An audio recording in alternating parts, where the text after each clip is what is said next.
नमस्कार दोस्तों, मैं अंकुर उपाध्याय स्वागत करता हूं आप सभी का आपके अपने YouTube channel share market analysis में।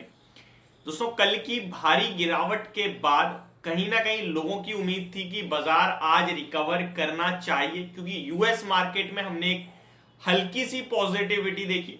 डाउ जोन्स कुछ नहीं तो फ्लैट टू पॉजिटिव बंद होने में सफल रहे, बट उसके बावजूद हम लोग कहीं ना कहीं लोअर एंड पे ही आते हुए दिखे। एग्जैक्टली मैं आपको बताऊं तो डाउ जोन्स भी 84 पॉइंट्स डाउन ही बंद हुए। मैं सोच रहा था ये पॉजिटिव बंद हुए, नहीं, बट 84 पॉइंट्स डाउन बंद हुए थे। एंड निफ्टी की बात करें तो अभी 3:04 का समय हो रहा है एंड मार्केट डेज लो के आसपास पहुंचेगा दोबारा से, ऐसा लग रहा है। 17,500 को दोबारा टेस्ट कर रहा है मार्केट। ऊपर में 17,615 का हाई लगा के दोबारा नीचे आता हुआ दिख रहा है, 17,500 पे है। हालांकि बैंक निफ्टी में उतना करेक्शन अभी नहीं हुआ, 39,940 पे है।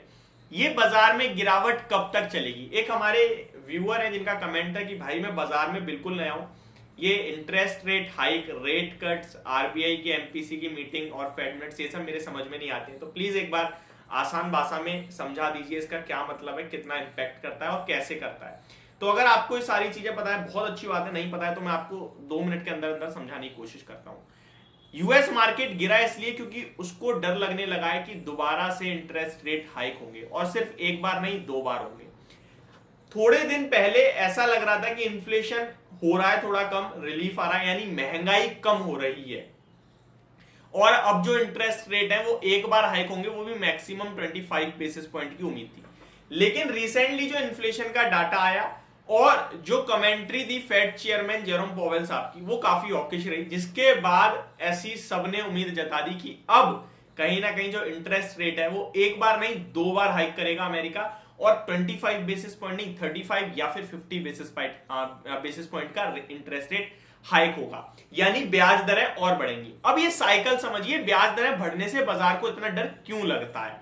देखिए, जितनी ज्यादा ब्याज दरें बढ़ेंगी ना, उतना ज्यादा बाजार के लिए नेगेटिव है। वो इसलिए कि ब्याज दरें बढ़ने का मतलब होता है कहीं ना कहीं डिमांड को कम करना। डिमांड कम होगी तो इन्फ्लेशन कम होगा। अब समझते हैं कि एग्जांपल से, फॉर एग्जांपल, जैसे इंटरेस्ट रेट हाइक होगा, लोगों के लिए लोन लेना महंगा होगा। अब मान के चलो आप बाइक लेने जा रहे हो, आप देखो यार इतनी ज्यादा ब्याज जा रही है, अभी नहीं ले रहा, बाद में ले लूंगा, ठीक है, तो वो लोन कैंसिल हुआ, डिमांड कम हुई, इकोनॉमी कम होगी, यानी कि ग्रोथ स्लो होगी, और ग्रोथ स्लो बाजार को पसंद नहीं आएगी।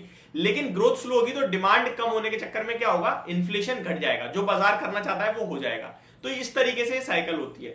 तो वहीं कल के सेशन में आरबीआई के एमपीसी मीटिंग में भी क्लियर हो गया कि 25 बेसिस पॉइंट का हाइक एक बार और आने वाला है। वहीं एक कहीं ना कहीं इसके अपोजिट भी थे मेंबर जो कह रहे थे कि हम ज्यादा रेट हाइक हमारी ग्रोथ को काफी ज्यादा इंपैक्ट कर सकती है। बट डेफिनेटली 6 में से 4 मेंबर्स का पॉजिटिव रिएक्शन आया, जिसके बाद उम्मीद है कि रेट हाइक होंगे। एंड अगर एक चीज और बताऊं मैं अभी आपको, तो हमारे जो इंटरेस्ट रेट है वो 6.50% पे, यानी कि ब्याज दरें 6.5% पे है। एंड नॉर्मली इसके ऊपर नहीं जाती हैं ब्याज दरें, रोक देते हैं यहाँ पे आके, लेकिन ये लगभग आपके लिए 10 महीने से ऑलमोस्ट हम लोग इंटरेस्ट रेट कंटिन्यू हाइक हो रहा है। एंड यहाँ पे एक और बार होगा तो ये ऑलमोस्ट एक रिकॉर्ड बन जाएगा कि भाई 6.5% के ऊपर भी इंटरेस्ट रेट हाइक हो रहा है। तो ये एक नेगेटिव चीज है जो बाजार को दिख रही है। मार्केट इस समय लगभग 17,500 के नीचे फिसलता हुआ दिख रहा है। अब यहाँ पे निवेशकों को क्या करना चाहिए? देखिए, अगर आप इसको एज अ टेक्निकल देखेंगे तो 17,600 के नीचे जब मार्केट ने क्लोजिंग दी कल के सेशन में, तो आपका स्टॉप लॉस ट्रिगर हुआ है। अब आप ऐसा तो हो नहीं सकता आप शेयर बाजार में काम कर रहे हो, पूरी पोर्टफोलियो बेच दी, स्टॉप लॉस ट्रिगर हो गया, तो ये तो पॉसिबल है ही नहीं, और ये करना भी नहीं चाहिए। मार्केट एक ऐसी जगह है जहां पे फियर में और डर में, गिरावट में हमें क्वालिटी चीजों को लेने के मौके ढूंढने चाहिए। कंपनी पहले भी वही थी, कंपनी अभी भी वही है।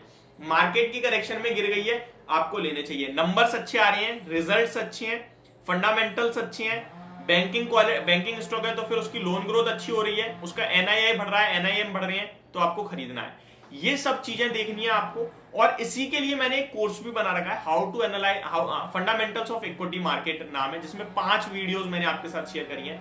And how to manage portfolio भी उस वीडियो में है। रिजल्ट्स एक्सरे कराए मैंने आपके साथ, how to analyse stock, how to analyse banking stock, description में लिंक मिल जाएगा, आप चेकआउट कर सकते हैं। तो ये सब चीजें देखनी है। अगर ये सब चीजें ठीक है आपके स्टॉक में तो डेफिनेटली उसे होल्ड करना है, लेकिन कहीं प्रॉब्लम है तो उसे निकालना है इस समय, उसके बदले पैसा कहीं और निवेश करना है, और निवेश हमेशा टुकड़ों में करना है।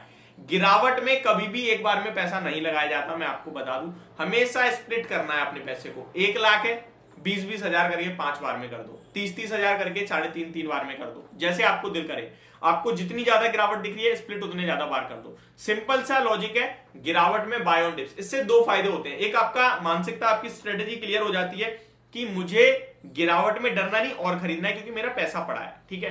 तो ये आपकी जब मानसिकता बनेगी तो आपको डर नहीं लगेगा। वहीं अगर आपने एक साथ लगा दिया, कल बाजार नीचे, आपको यार इतना और लॉस हो गया, सर पकड़ के बैठ जाओगे, टेंशन में आ जाओगे।